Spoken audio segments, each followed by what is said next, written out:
sekolah yang kami pilih. Baik, kalau gitu saya jelaskan dulu mengenai data sekolahnya. Kami observasi di SDI Teladan SD Islam Teladan Pulau Gadung di Jatinegara di Pulau Gadung.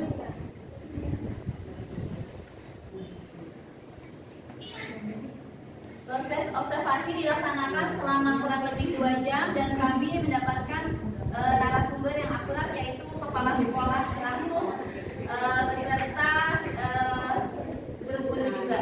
Alhamdulillah proses observasi tersebut berjalan dengan lancar. Hasil wawancara administrasi peserta didik, kemudian sarana dan prasarana dan tenaga pendidikan akan dilanjutkan oleh teman-teman saya. Terima kasih. Selanjutnya di sini ada administrasi peserta didik. Bagaimana proses pencatatan data peserta didik baru dilakukan, yaitu prosesnya dilakukan saat siswa mengikuti PPDB. Panitia PPDB dari sekolah swasta akan dilakukan seleksi awal. Biasanya seperti kayak minimal umur itu usia 7 tahun atau 6 tahun itu sudah bisa diterima. Setelah diterima, siswa mengikuti formulir pendaftaran lalu ditanya, dimasukkan ke dalam buku individu dan buku mutasi. Oke, lanjut. Ada saja dokumen yang wajib dimiliki oleh setiap peserta didik. Yang pertama itu dokumen wajibnya adalah formulir pendaftaran, kemudian dimasukkan ke dalam data administrasi seperti buku induk. Prosesnya dilakukan awal saat PPDB. Selain itu, kalau siswa berkebutuhan khusus, data mereka juga harus dicatat secara khusus karena berkaitan dengan sistem inklusif di sekolah. Lanjut, di sini siapa yang bertanggung jawab atas pengelolaan data peserta didik? Semua guru-guru, mau kelas atau administrasi di sekolah. Guru mencatat data awal termasuk absensi harian. Bagaimana proses pencatatan mutasi masuk dan keluar peserta didik? Yaitu proses mutasi dicatat dalam buku mutasi. Ada siswa yang keluar atau masuk atau pindahan, itu semua tercatat. Buku mutasi diperbarui setiap bulannya atau setiap harinya. Juga dicatat awal dan akhir tahun. Di dalam kelas, guru membuat mutasi kelas lalu dipindahkan ke mutasi sekolah seperti nomor induk siswa, siswa pindahan, siswa baru. Lanjut, di situ ada bagaimana pencatatan absensi siswa. Proses pencatatan absen siswa dilakukan setiap harinya. Absen dilakukan secara manual oleh masing-masing guru kelas di setiap harinya. Setelah dicatat, lalu dilaporkan ke kepala sekolah. Tujuannya untuk mengetahui berapa siswa yang hadir dan yang tidak hadir. Apa saja instrumen yang digunakan untuk merekap kehadiran siswa dan guru, yaitu menggunakan daftar hadir manual, tidak menggunakan sistem digital untuk absensi.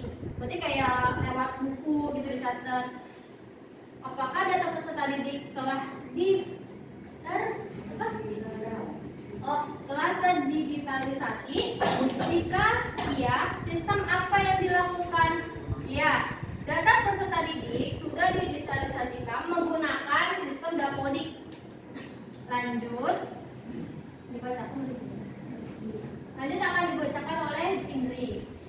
Selanjutnya administrasi sarana dan prasarana. Yang pertama, bagaimana sekolah mendata dan memetakan kebutuhan sarana dan prasarana. Sekolah biasanya melakukan rapat rutin minimal 1 tahun sekali. Yang kedua, siapa yang melakukan pemeliharaan sarana dan prasarana secara rutin? Semua anggota sekolah.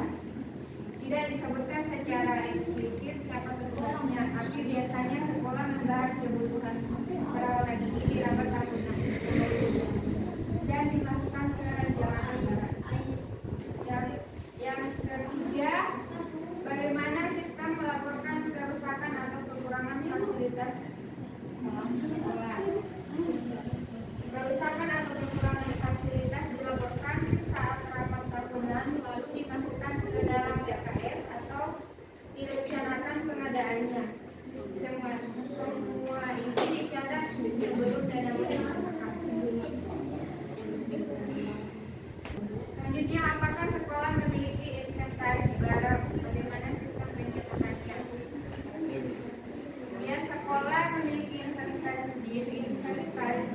Pencatatanya dilakukan secara manual di buku inventaris.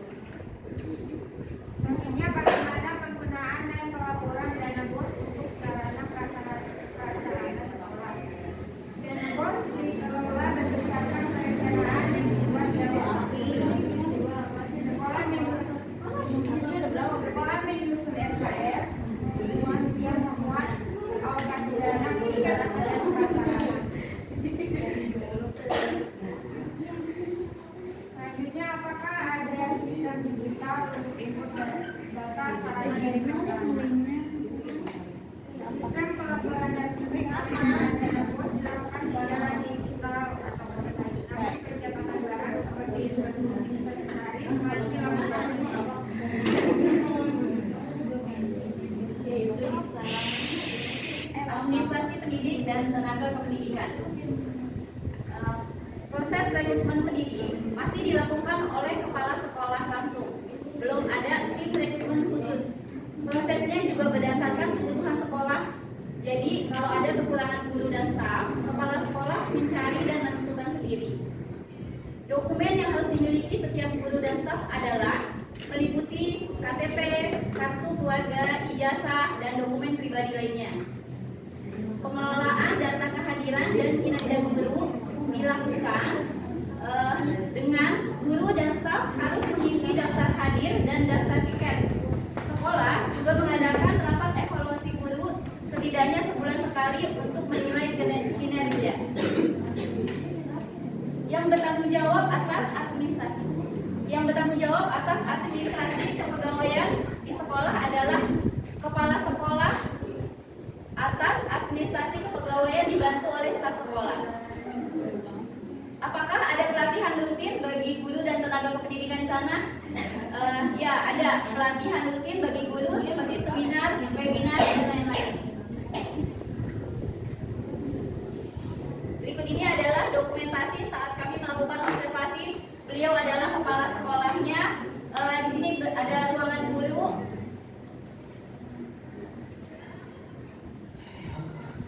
Dewan Guru SD Islam Teladan Pulau Gadung, kepala sekolahnya.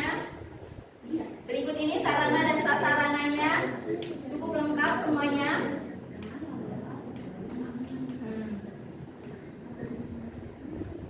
Buku klaper, struktur tugas kepala sekolah, data sekolah, buku mutasi.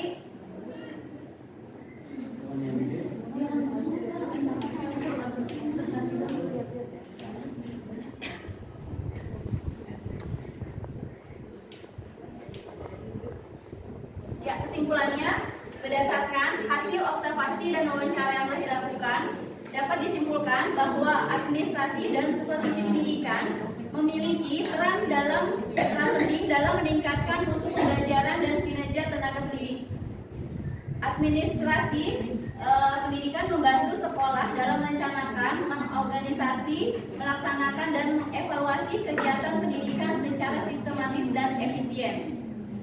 Sementara itu, supervisi pendidikan memberikan bimbingan teknis dan motivasi kepada guru agar dapat meningkatkan kualitas pengajaran dan profesionalisme. Di SD Islam Teladan Pulau Gadung, administrasi pendidikannya sudah berjalan dengan baik, dibuktikan dengan ketersediaan sarana dan prasarana yang memadai.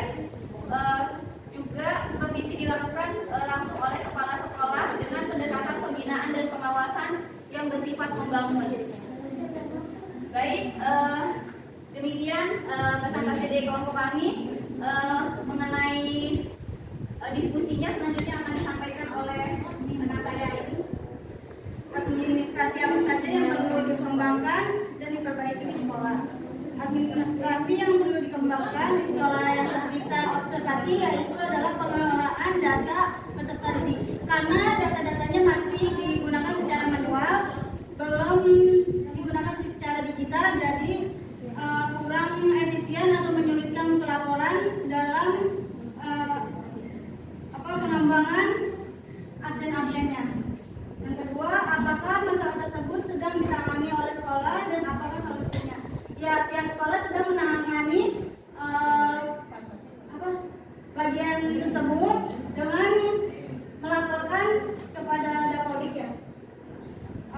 tentang manajemen sekolah berbasis digital. Menurut saya itu solusinya udah sangat bagus. Namun dengan tuntutan era digital kita perlu internet yang memadai dan sarana prasarana yang lebih baik lagi. Mungkin cukup sekian dari kelompok kami. Mohon maaf kalau banyak salahnya. Wabillahi taufiq wal hidayah. Wassalamualaikum warahmatullahi wabarakatuh. Waalaikumsalam warahmatullahi wabarakatuh.